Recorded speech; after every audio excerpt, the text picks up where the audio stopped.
소망합니다. 얼마 전 우리 한국 영화 기생충이 대박을 터뜨렸습니다. 한국 영화 역사상 처음으로 아카데미상을 탔는데 그것도 4개씩이나 사관왕의 위협을 달성했습니다. 아직 그 영화 안 보신 분은 한 번은 꼭 보시기 바랍니다. 그래도 이 기념비적인 역사적인 작품인데 뭐 개인적 취향에 따라 재미가 없을 수도 있지만 나름 메시지도 있고 또 작품성이 뛰어나다고 전 세계가 인정한 그런 영화입니다. 저도 그 영화를 봤는데 영화를 보시면 두 집안이 나옵니다. 너무나 대조적인 집안이죠. 한 집안은 어땠습니까? 대골 같은 집에서 정말 좋은 집에서 부족할 것 하나 없이 사는 아주 부자 집안이고요. 또 한 집안은 너무나 어렵고 힘든 가운데에서 그 부잣집에 다 이렇게 몰래 다 일꾼으로 취업을 해서 기생충처럼 살아보려는 어려운 집안 그 얘기가 나오고 있습니다. 이렇게 오늘날 사회의 빈부격차 문제를 창의적인 스토리와 또 이 탄탄한 구성으로 잘 풀어낸 작품이 영화 기생충이죠. 영화에서 그랬던 것처럼 사람은 누구나 잘 살고 싶고 성공해서 크고 좋은 집에서 살고 싶은 마음이 다 있습니다. 여러분 그 마음 다 똑같잖아요. 근데 문제는 누구나 이런 꿈을 다 꾸지만 누구나 다 그 꿈을 이룰 수 있는 것은 아니다라는 사실에 어려움이 있습니다. 그래서 정말 좌절하고 힘들어하는 가족들이 많이 생기는 거예요. 실제로 요즘 보시면 절망하고 좌절해서 극단적인 선택을 하는 그런 가족들이 점점 많아지고 있지 않습니까? 가족이 깨어지기도 하고 풍비박산나는 그런 가족의 모습들도 많이 보고 있지 않습니까? 그래서 오늘 강조하고자 하는 것은 이겁니다. 어떻게 하든 우리 집안이 잘 돼야 합니다. 집안이란 표현을 썼죠. 개개인의 삶도 그가 속한 그 집안에서부터 시작됩니다. 집안이 참 중요해요. 가풍이 중요하고 흐름이 중요하고 분위기가 중요한 겁니다. 그래서 보시면 뭘 해도 잘 되는 집안이 있고요. 뭘 해도 안 되는 집안이 있더라고요. 뭘 해도 안 되는 집안은 집안이라고 안 부릅니다. 뭐라고 부를까요? 다 안 해요. 그죠? 남들이 그렇게 부르는 게 아닙니다. 그 집안 식구들이 스스로를 이놈의 집구석이라고 얘기해요. 정말 훌륭한 집안에 사시는 가족들은 다 서로 사랑하고 존경하고 존중받고 그런 데 반해서 뭘 해도 안 되는 집구석에 사시는 분들은 서로를 다 이렇게 부릅니다.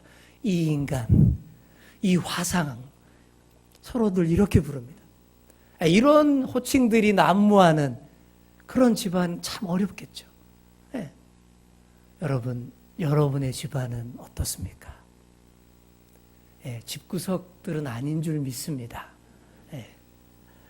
안 되는 집구석에서는 3가지 소리가 납니다. 첫째, 싸우는 소리. 둘째, 깨지는 소리. 셋째, 우는 소리. 싸우는 소리, 깨지는 소리, 우는 소리가 그칠 날이 없는 것이 안 되는 집구석의 특징입니다. 여러분 집안에서는 어떤 소리가 납니까? 네. 감사합니다. 아이고, 난다 그랬으면 제가 얼마나 마음이 아팠겠습니까? 여러분, 조금 집구석이고 좀 안 좋은 소리들이 계속 난다라고 해서 그래도 포기하시면 안 됩니다. 전혀 가망이 없지 않습니다. 제일 좋은 방법은요, 주위에 보시고 잘 되는 그 집안을 보시고 흉내내시고 모방하시면 됩니다. 거기에서부터 그게 제일 좋은 현실적인 방법이에요.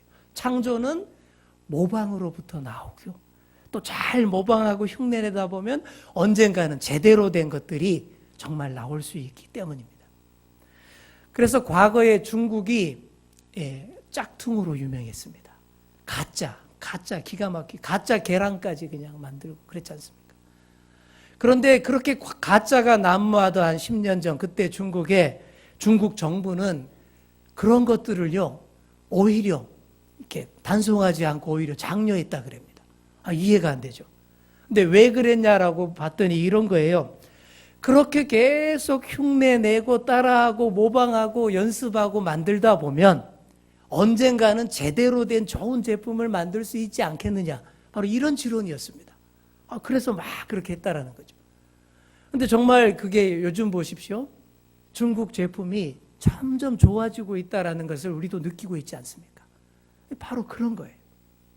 이처럼 잘 되는 집안을 여러분 주위에 잘 보시고 흉내내고 따라하다 보면 됩니다. 잘 되는 집안들이 우리 주위에 많이 있지 않습니까? 하지만 그보다 우리는 예수 믿는 사람답게 예수 그리스도의 집안에 주목을 해야 됩니다. 그리고 예수 그리스도의 집안 사람이 되시기를 다 꿈꾸셔야 합니다. 예수님은요, 하나님의 아들이십니다. 원래 이 땅 소속이 아니십니다. 저기 높은데 하나님의 집안 소속이십니다. 하지만 그랬던 분이 이 땅으로 내려오셔서 우리 사람의 혈통 가운데로 어느 사람의 집안 가운데로 들어오셨습니다. 마태복음이 바로 그 얘기로부터 시작을 하는 거예요. 옛날부터 마태복음을 왕의 복음이라고 불렀습니다. 왜냐하면 첫 시작부터 이스라엘의 왕, 유다 왕들의 그 이름들 계보가 쭉 나오기 때문이죠. 그러니까 예수님 집안이 왕의 집안이에요.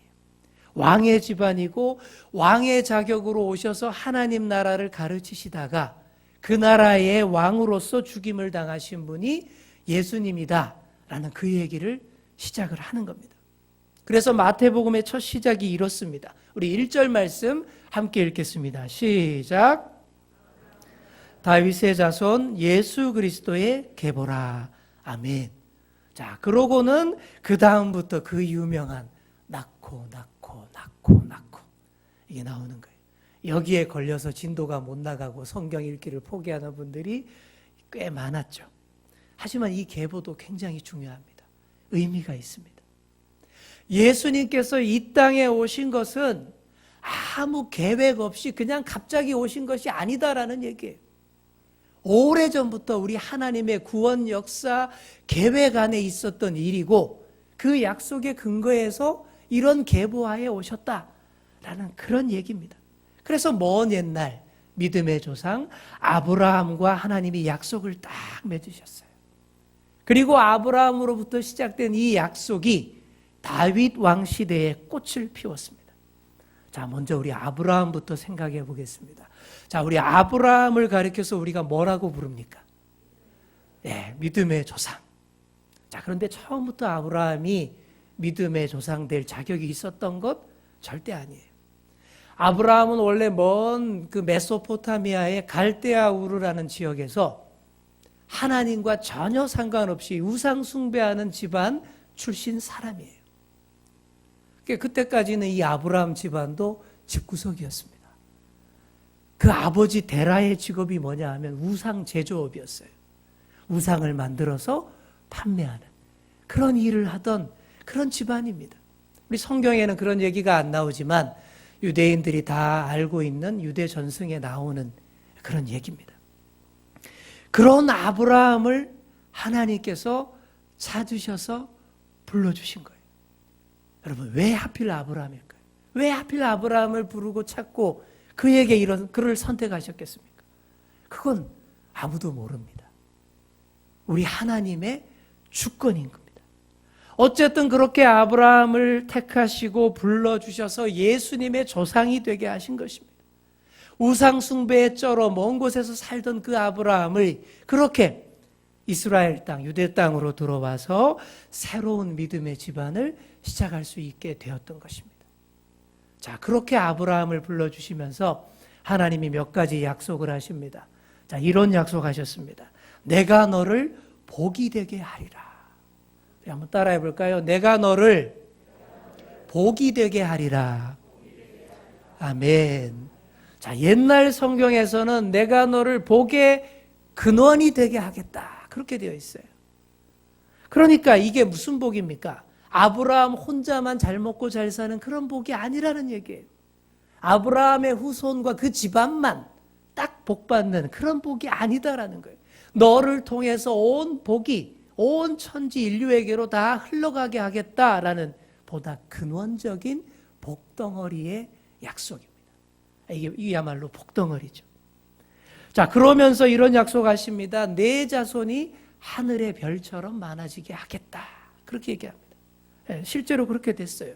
아브라함으로부터 시작된 사람들이 인구 숫자가 이 세상에 얼마나 많은지 모릅니다. 유대인들, 그들은 뭐 말할 것도 없죠. 아브라함의 후손입니다. 그런데 놀랍게도 아랍 사람들도, 이슬람 사람들도 자신들의 조상을 아브라함이라고 고백합니다. 아브라함의 첩의 아들 이스마엘의 후손이 아랍 계통 이슬람 사람들이거든요. 그들도 아브라함을 자신들의 조상으로 그렇게 인정을 합니다. 인구 숫자가 그렇게 많아졌죠. 자, 그런데 여기서 말하는 것은 단순히 그 후손의 인구수가 많아졌다 이것만 가리키는 게 아니에요. 그것도 포함되지만 그거보다 아브라함과 같은 믿음을 가진 믿음의 후손들이 하늘의 별처럼 많아질 것이다. 바로 그런 얘기입니다. 여러분, 이 영적인 약속도 다 이루어졌습니다. 로마서에 보시면 돌감람나무, 참감람나무 비유가 나옵니다. 자, 어떤 나무가 좋은 나무일까요? 참감나무. 뭐든지 참자 들어가는 게 제일 좋은 거예요. 참기름, 그죠? 돌감람나무, 참감람나무가 나오는데 참감람나무가 하나님의 정통의 자녀를 뜻하는 그런 나무의 상징입니다. 이 돌감람나무는 하나님과 상관없던 이방인들을 가리키는 그런 나무예요. 자, 그런데 로마서에 보시면 이 돌감람나무의 가지가 딱 꺾이더니 어떻게 됐을까요? 참감람나무의 가지에 딱 접붙임을 받게 된다. 그렇게 은혜를 받게 되고, 돌감람나무였지만 이 참감람나무에 소속이 된다. 이렇게 믿음의 은혜를 받게 된다라는 말씀이 나옵니다. 여러분, 이것이 오늘 우리가 받은 축복입니다. 이렇게 해서 오늘 이 자리에 모인 우리가 다 아브라함의 후손이 맞는 거예요. 사실 우리가 아브라함과 피 한 방울 안 섞였습니다. 우리도 사실 돌감람나무 이방인들이었어요. 그런데 오로지 예수 그리스도를 믿는 믿음 안에서 우리도 이 왕의 족보에 이름을 올리게 되었다라는 거예요. 돌감람나무였던 우리가 참감람나무의 접붙임을 받게 되었다라는 이런 말씀입니다. 그러니 여러분, 얼마나 감사합니까? 우리 한번 따라해 보겠습니다. 나도 왕의 집안에 이름 올리게 됐네요. 아멘. 그렇게 된 거예요. 또 하나님께서 아브라함에게 이런 약속도 주셨습니다. 너를 큰 나라가 되게 하겠다. 여러분, 이것도 다윗 왕 시대에 꽃을 피웠습니다. 여러분, 다윗 왕 다 아시죠? 다비드라고도 하고 영어로 데이빗, 영어로 데이빗이 바로 다윗입니다. 그 이름들이 얼마나 많아요. 그만큼 자랑스러운 이름이라는 거죠. 현대 이스라엘 국가의 그 국기에 교차된 이 별도 모양도 이 다윗의 별이라고 하는 그런 상징입니다. 정말 아브라함 이후에 다윗과 솔로몬 시대에 이스라엘이 최전성기를 누렸습니다. 군사, 경제, 정치, 문화 모든 면에서 최고로 잘 나갔어요. 주변의 여러 강한 나라들을 다 군사력으로 눌러서 꼼짝 못하게 했습니다. 경제력도 대단했고 정말 앞서가는 그 시대를 앞서가는 문화 강국이었습니다. 그래서 그 지도자 다윗이야말로 하나님께서 보내신 최고의 왕, 이상적인 왕, 성군으로 칭송을 받았습니다. 그러니까 지금도 이스라엘 유대인들은 지도자, 왕 하면 그냥 다윗 이름만 딱 떠올리는 것이죠. 그때가 참 좋았던 시절이라고 그렇게 얘기하는 거예요. 요즘 우리나라가 코로나19 때문에 많이 혼란하고 불안합니다. 하지만 최근 그 전까지 우리나라 대한민국의 문화적 위상이 꽤 엄청났습니다. 스포츠계에서도 잘하고 있었고요. 또 영화계에서도 우리 한국 영화 기생충이 대박이 났지 않습니까?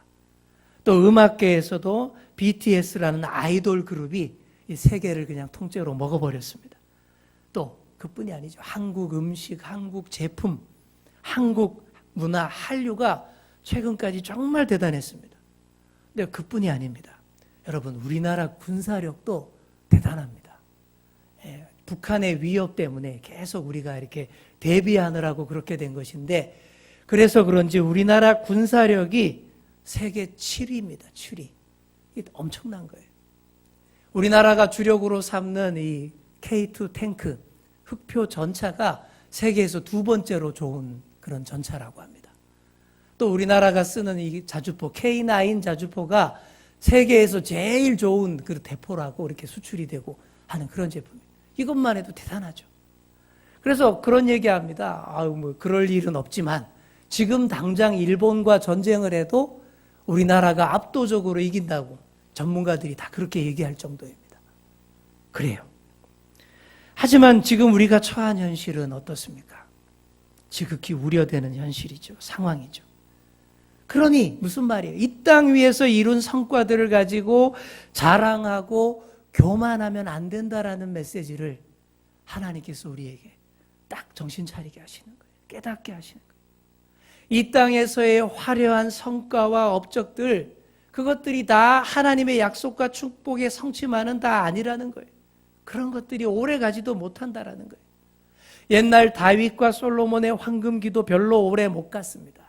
고대 이스라엘이 솔로몬 시대를 지나고는 우리나라처럼 남과 북으로 분열이 딱 되고 그렇게 갈등하고 대립하더니 얼마 못 가서 다 멸망당하고 맙니다. 바벨론 포로기라는 어려운 시절을 겪게 됩니다. 자, 오히려 이런 옛 이스라엘 왕국의 멸망이 하나님을 믿는 지식을 전 세계에 알리는 그런 기회가 됐습니다. 여러분, 유대인들이 얼마나 보수적이고 폐쇄적입니까? 배타적이죠. 그래서 그때 계속 하나님이 이 다윗 솔로몬 시대에 계속 밀어주고 잘되게 해줬더라면 아마 그랬을 거예요. 그들이 문을 딱 걸고 좋은 하나님의 축복의 약속 자기들만 다 부여잡고 절대 세계 가운데 내놓지 않았을 거예요. 그런데 유감스럽게도 이스라엘이 불순종하고 우상 숭배하고 한마디로 개판을 쳤습니다. 그게 하나님이 심판하신 거죠. 이 땅의 나라를 멸망시키고 새로운 길을 열어주시는 거예요. 복음이 유대인들의 테두리를 벗어나서 온 세계 모든 사람들 가운데 들어갈 수 있도록 하나님께서 그렇게 구원 역사를 확장시키신 것입니다. 자, 그래서 이렇게 됩니다. 다윗 시대에 꽃을 피우고 잠시 맛보여 주셨던 하나님 나라의 이상을 하나님께서 온전히 실현하시기 위해 선택하신 방법이 바로 예수 그리스도를 이 땅에 보내시는 일이었습니다. 그래서 족보를 먼저 쫙 소개하면서 이런 뼈대 있는 집안으로 하나님의 아들 독생자 예수 그리스도를 보내주신다라고 마태복음 1장이 얘기하고 있는 거예요. 자, 그런데 여러분, 오늘 함께 읽었던 족보를 한번 잘 생각해 보십시오. 자, 이 뼈대 있는 집안의 족보, 거룩하고 신성해야 할 예수님 족보가 뭔가 좀 괜히 좀 이렇게 깔끔하지 못한 느낌이 좀 있어요.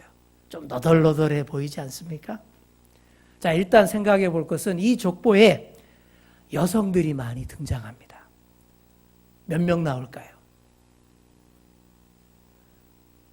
네, 따라해 보겠습니다. 다말, 라합, 룻, 우리아의 아내, 마리아. 몇 명이죠? 네, 여인들이 5명이나 나옵니다. 여러분, 유대 전통 족보에서는 여인들 이름 안 씁니다. 더구나 이렇게 왕의 족보에다가 여성들 이름을 잘 안 넣어요. 게다가 당시 유대 사회는 얼마나 보수적이었는지 여성들을 재판의 증인으로 채택조차 하지 않는 그런 보수적인 그런 사회였습니다. 그런데 이 복음서의 첫 부분, 그것도 왕의 족보에서 여성들이 5명이나 나옵니다. 자, 그런데 게다가 여기 나오는 여성들 대다수가 별로 안 자랑스러운 분들입니다. 뼈대 있는 가문, 그 족보에 여성 이름들을 기록한다면 어떤 분들 넣어야 돼요? 최소한 신사임당, 맹자 어머니 이런 분들이면 넣어서 족보를 빛나게 할 수 있겠죠. 그런데 예수님 족보에 나오는 여성들은 전혀 그렇지 못합니다. 제일 첫 번째 나오는 3절에 나오는 누가 나와요? 다말이 누구입니까? 유다의 며느리예요. 유다의 며느리 다말을 통해서 낳은 아들 베레스에서 계보가 이어졌다라는 얘기입니다. 세상에 이런 콩가루 집안이 어디 있어요? 이건 집구석인 거죠. 유다가 자기 며느리를 통해서 아들을 낳아서 그게 이어져 왔다라는 얘기예요. 정말 이게 엄청난 말도 안 되는 얘기 같습니다. 또 5절에 보시면 누가 나옵니까? 라합이라는 여인이 나옵니다. 이 라합은 여리고 성의 기생 라합입니다. 근데 표현이 좋아서 기생이지 원문을 보시면 창녀라고 되어 있어요. 그것도 이방 가나안족 속에 여리고에 살던 그 여인 라합입니다. 이런 라합이 여리고성에 살았는데 하나님의 소문을 듣고 이스라엘 편이 되기로 결심을 합니다.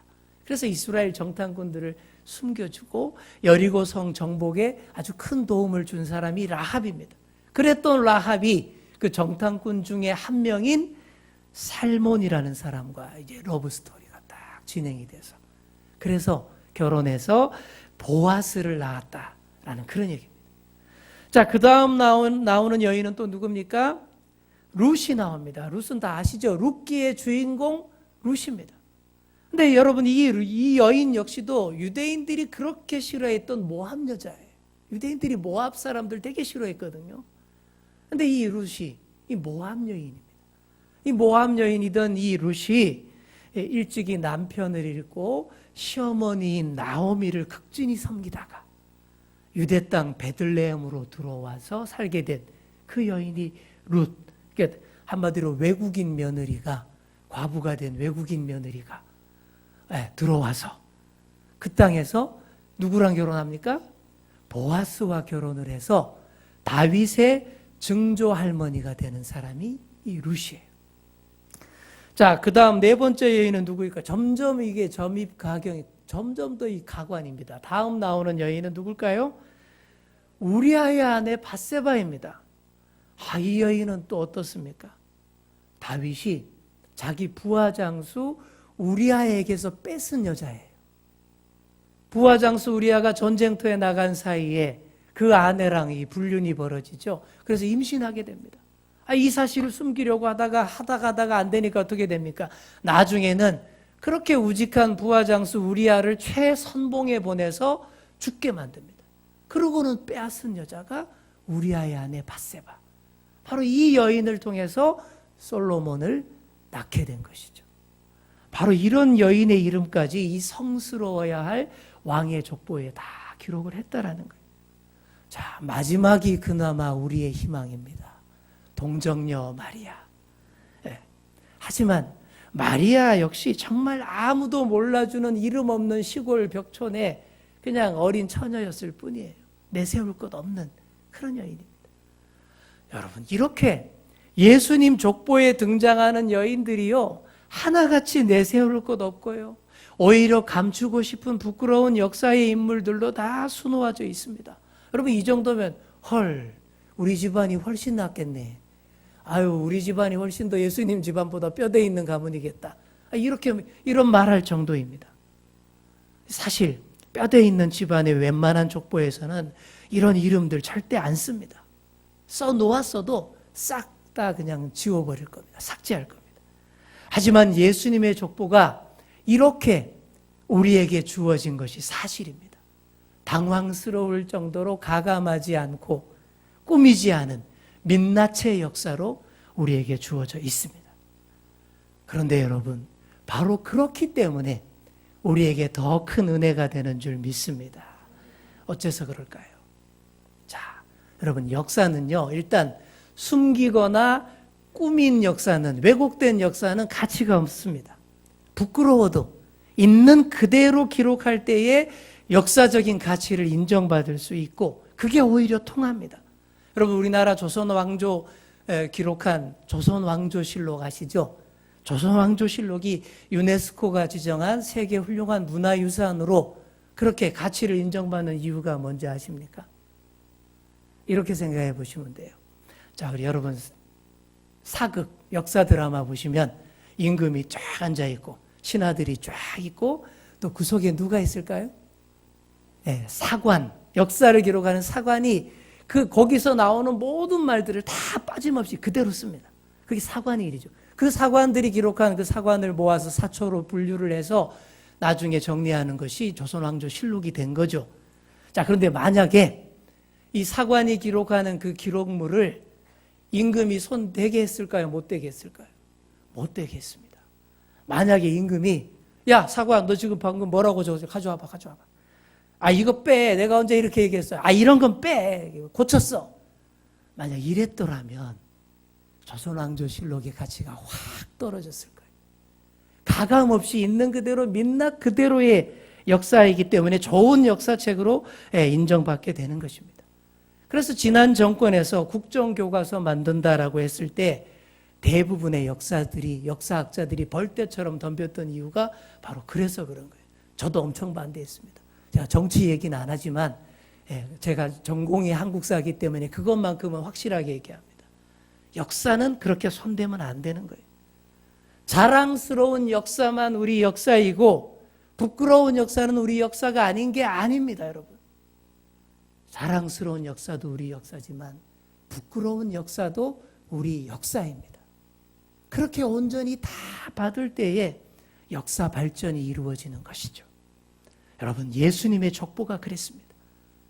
그 계보 속에 많은 이방인의 피가 섞여 있고 문제 많은 여성들이 있고 그렇게 떠받드는 다윗조차도 그렇게 흉악한 범죄를 저지른 사람이라는 사실 가감하지 않고 기록해 놨습니다. 그 가운데서 우리가 더 교훈을 얻을 수 있는 거예요. 어떤 교훈입니까? 많이 부끄럽던 사람들, 가망 없던 사람들을 하나님께서 이리도 챙겨주시고 붙잡아 주셔서 이끌어 오신 역사가 그 역사라는 거예요. 그게 우리의 역사라는 거예요. 부족하고 하자 많은 인생들 가운데에 바로 그 역사 가운데에 우리 예수님이 태어나셨다라는 사실입니다. 그러니 은혜가 더 넘치는 거예요. 그러므로 육신적 혈통이 중요한 것이 아닙니다. 믿음의 혈통이 중요한 줄 믿습니다. 우리 한번 따라해 보겠습니다. 육신의 혈통이 아니라 믿음의 혈통이 중요합니다. 아멘. 그렇습니다. 제 아무리 뼈대 있는 가문이라 해도 그게 오래 못 가요. 잠깐 꽃 피울 수는 있지만 영원히 열매 맺는 이름으로 기억되려면 다른 특별한 뭔가가 있어야 됩니다. 그게 뭐겠습니까? 바로 하나님 말씀 듣고 예수 그리스도를 믿는 믿음의 집안이 되는 것입니다. 진정한 하나님의 백성, 진정한 하나님의 집안 사람이 되기를 소망하셔야 됩니다. 다른 거 헛된 것들 우리가 소망하고 바라기보다 제일 먼저 이것을 우리가 바라고 소망해야 됩니다. 우리 마음의 소원이 다른 거 없어요. 정말 예수님의 집안 사람 되기를 원합니다. 하나님의 집안 소속이 되기를 원합니다. 바로 이런 거예요. 이것부터 바라셔야 그 집안이 온전히 세워지고 그 집안이야말로 정말 믿음의 뼈대에 있는 집안인 줄 믿습니다. 사랑하는 성도 여러분, 진정한 하나님의 집안 사람들 다 되시기를 축원합니다. 예수님을 통해 가능합니다. 예수님을 통해 거룩한 믿음의 계보에 당당히 이름 올리시기를 바랍니다. 그래서 우리 옆에 계신 분들께 이렇게 인사합시다. 건드리지는 마시고요. 침 튀기지 마시고요. 이렇게 얘기해 줍시다. 진정 뼈대 있는 집안이시군요. 아멘. 자, 또한 이렇게 뼈대 있는 집안들이 여기에 한자리에 딱 모여서 예배하는 우리 교회가 바로 아브라함의 약속을 계승한 신앙 공동체인 줄 믿습니다. 이런 의식이 확실해야 돼요. 바로 여기에 하나님께서 복을 주시고 능력과 은혜를 더하여 주시는 줄 믿습니다. 감히 엉뚱한 것들 침투하지 못할 줄 믿습니다. 영적으로 육적으로 악한 세력들이 우리 곁에 있지 못하도록 우리의 믿음의 순수성과 경건성을 더 확실히 지키시는 믿음의 집안 사람들 다 되시기를 소망합니다. 여러분, 세상은 늘 변합니다. 경기도 오르락 내리락 하고요. 불안과 공포는 항상 있습니다. 제가 이때까지 살아오면서 참 살기 좋은 시대야. 너무나 좋아. 경기가 좋아. 이렇게 말하는 소리 한 번도 못 들어봤어요. 80년대 후반에 얼마나 우리나라가 잘 나갔습니까? 근데 그때에도 더 잘해야지, 더 벌어야지 이런 소리만 하지 막 이렇게 만족하는 소리 안 하더라고요. 세상은 늘 그런 소리 합니다. 죽겠다, 막 못 살겠다. 여러분, 부정의 언어가 우리를 잠식합니다. 세상은 그렇게 외칠지라도 우리는 그러시면 안 되는 거예요. 세상은 지금 증오와 시기와 의심의 눈초리로 누구 탓이다, 누구 탓이다, 니 때문이다 증오로 가득합니다. 하지만 우리만이라도 이러면 안 되는 거예요. 우리에게 맡겨진 책임을 다하고 세상과 상관없이 믿음의 집안 사람으로서 대책을 의논하고 지혜를 강구하고 극복해 나갈 힘을 우리가 세상에 공급해 주어야 하는 줄 믿습니다. 전쟁도 옛날 항상 있어 왔고요. 전염병의 공포 없었던 적이 없습니다. 과거 중세시대에는 유럽 인구의 3분의 1이 패스트로 다 죽고 그랬어요. 늘 있던 일입니다. 이 바닥이 원래 그래요. 이 바닥이 원래 그런 데입니다. 하지만 이 바닥을 향한 하나님의 사랑은 예나 지금이나 변함이 없는 줄 믿습니다. 그래서 이 땅에서 어떤 변화와 소란과 어려움이 있을지라도 우리가 하나님 말씀 붙잡고 믿음의 집안을 세워나갈 수 있는 것입니다. 그렇게 세워나가시고 반드시 주님과 동행하시고 이 모든 어려움들 넉넉히 이겨내시는 그런 여러분 되시기 바랍니다. 이제 말씀 맺겠습니다. 앞에서 안 되는 집안에는 세 가지 소리 난다고 했습니다. 기억나시죠? 무슨 소리입니까? 싸우는 소리, 깨지는 소리, 우는 소리. 안 되는 집구석은 그런 소리 납니다.